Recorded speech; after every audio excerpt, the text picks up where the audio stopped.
Assalamualaikum warahmatullahi wabarakatuh. Halo teman-teman dan para siswa. Selamat ketemu lagi dengan saya di channel ini. Salam sehat untuk kita semua. Kita melanjutkan pembelajaran PPKN, Pendidikan Pancasila dan Kewarganegaraan, khususnya kelas 8. Dan pada pembahasan kali ini, kita masih bab 2, bagian yang ketiga. Bab 2 masih menumbuhkan kesadaran terhadap Undang-Undang Dasar Negara Republik Indonesia tahun 1945, bagian yang ketiga. Nah, sebelum melanjutkan videonya, seperti biasa jangan lupa teman-teman dan para siswa untuk subscribe, like, dan komen supaya channel ini bisa berkembang ke depannya dan saya lebih semangat lagi untuk membuat video pembelajaran berikutnya. Dan yang sudah subscribe dan sudah mendukung channel ini, saya ucapkan terima kasih. Baik teman-teman dan para siswa, bagian yang ketiga adalah melaksanakan dan mempertahankan Undang-Undang Dasar Negara Republik Indonesia tahun 1945. Seperti sudah disampaikan beberapa waktu yang lalu, Undang-Undang Dasar atau Konstitusi memiliki dua sifat, yaitu di mana konstitusi itu dapat diubah atau tidak dapat diubah. Nah, sementara Undang-Undang Dasar Negara Republik Indonesia tahun 1945 sebagai konstitusi atau hukum dasar tertinggi bangsa Indonesia adalah konstitusi yang dapat digolongkan sebagai konstitusi atau undang-undang dasar yang dapat diubah. Hal ini terlihat dalam Pasal 37 Undang-Undang Dasar Negara Republik Indonesia tahun 1945 yang mensyaratkan bahwa untuk mengubah Undang-Undang Dasar Negara Republik Indonesia tahun 1945, 2/3 anggota MPR harus hadir dan disetujui oleh sekurang-kurangnya 50% ditambah 1 anggota dari seluruh anggota MPR.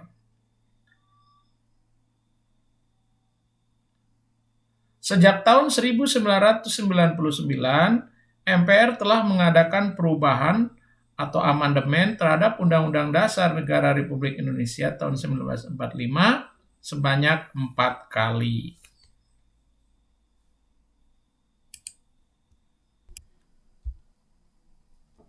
Nah, dalam melakukan perubahan Undang-Undang Dasar, ada kesepakatan dasar berkaitan dengan perubahan Undang-Undang Dasar RI tahun 1945.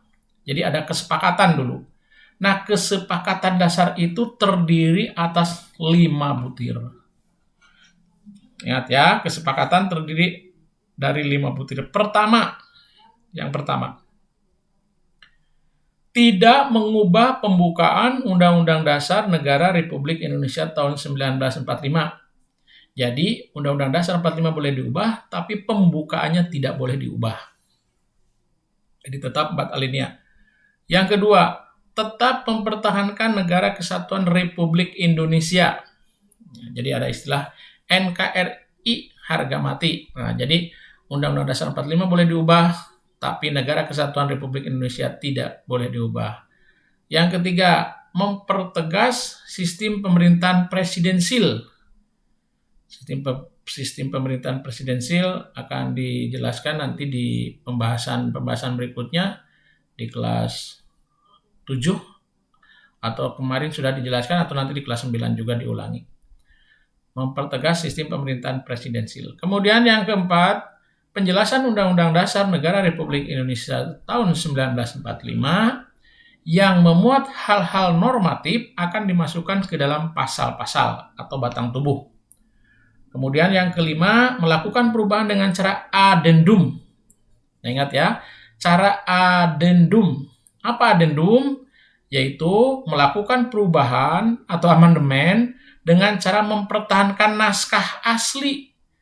Dan naskah perubahan diletakkan melekat pada naskah aslinya. Nah, ini 5 kesepakatan. Tidak mengubah pembukaan, tetap mempertahankan NKRI, mempertegas pemerintahan presidensil, penjelasan yang normatif dimasukkan ke dalam pasal, kemudian melakukan secara adendum. Jadi mempertahankan naskah aslinya dan naskah perubahan diletakkan melekat pada naskah asli. Ini 5 kesepakatan pada saat akan mengadakan perubahan atau amandemen Undang-Undang Dasar 1945. Berikutnya, Majelis Permusyawaratan Rakyat atau MPR sebagai lembaga yang berhak mengubah Undang-Undang Dasar Negara Republik Indonesia tahun 1945 telah menyepakati tidak mengubah pembukaan Undang-Undang Dasar. Jadi tidak diubah pembukaannya.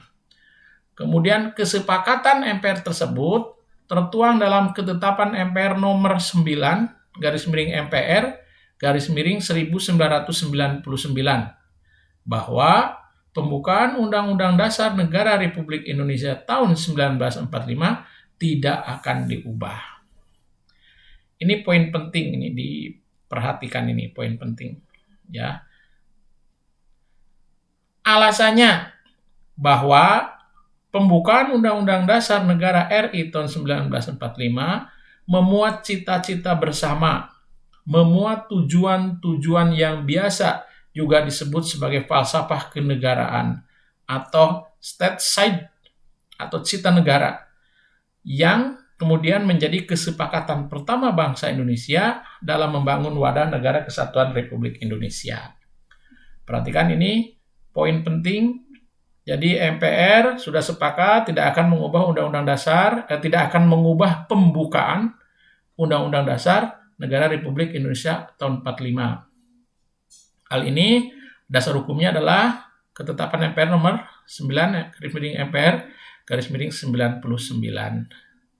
Alasannya bahwa pembukaan memuat cita-cita bersama, memuat tujuan-tujuan yang biasa juga disebut dengan sebagai falsafah negara, dan yang jelas di sana ada dasar negara, ada Pancasila, dan ada negara kesatuan, bentuk negara kesatuan Republik Indonesia. Makanya sepakat tidak diubah.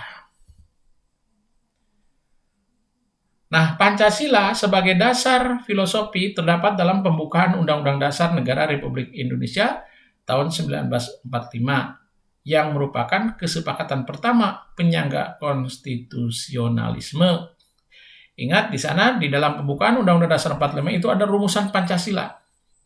Masih ingat alinea keberapa? Anak-anak atau para siswa, alinea keberapa?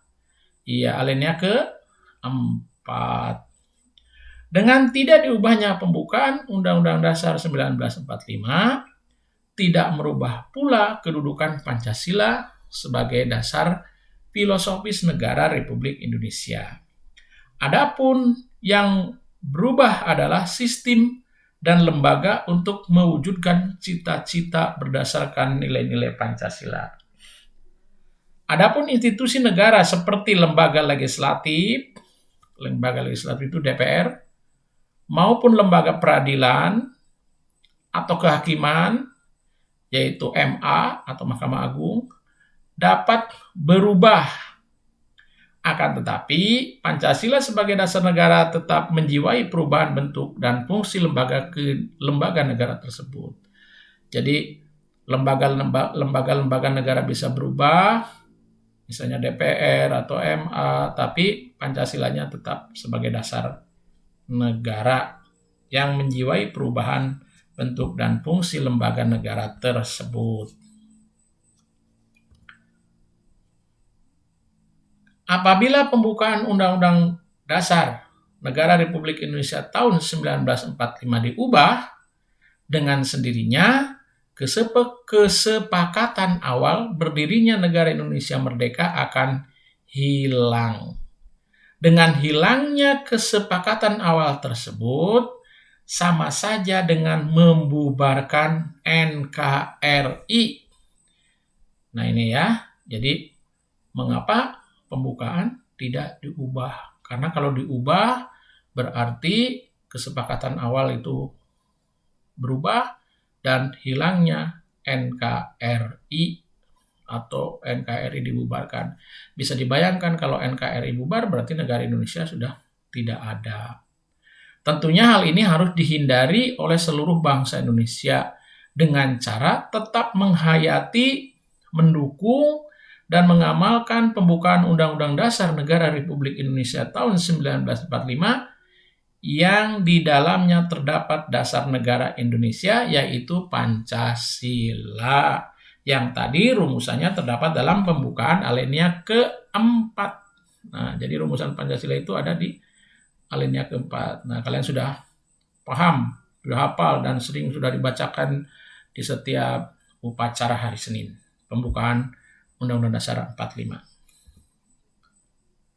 Nah, kesimpulannya sekarang.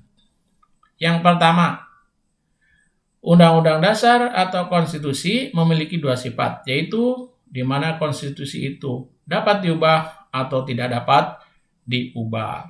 Yang kedua, Undang-Undang Dasar Negara Republik Indonesia tahun 1945 sebagai konstitusi atau hukum dasar tertinggi bangsa Indonesia adalah konstitusi yang dapat digolongkan sebagai konstitusi yang dapat diubah, di mana terlihat dalam isi pasal 37 Undang-Undang Dasar 1945. Yang ketiga, MPR sebagai lembaga yang berhak mengubah Undang-Undang Dasar Negara Republik Indonesia tahun 1945 telah menyepakati bahwa tidak akan mengubah pembukaan Undang-Undang Dasar 1945. Kesepakatan MPR tersebut tertuang dalam ketetapan MPR nomor 9 /MPR /1999. Kemudian yang keempat, adapun institusi negara seperti lembaga legislatif DPR, lembaga legislatif itu DPR, maupun lembaga peradilan atau kehakiman, yaitu Mahkamah Agung atau MA, dapat berubah. Nomor 5, dalam melakukan perubahan Undang-Undang Dasar, terdapat 5 kesepakatan dasar berkaitan dengan perubahan Undang-Undang Dasar Negara Republik Indonesia tahun 1945. Nah, ini kesimpulan dari pembahasan yang ketiga, yaitu mempertahankan Undang-Undang Dasar 1945.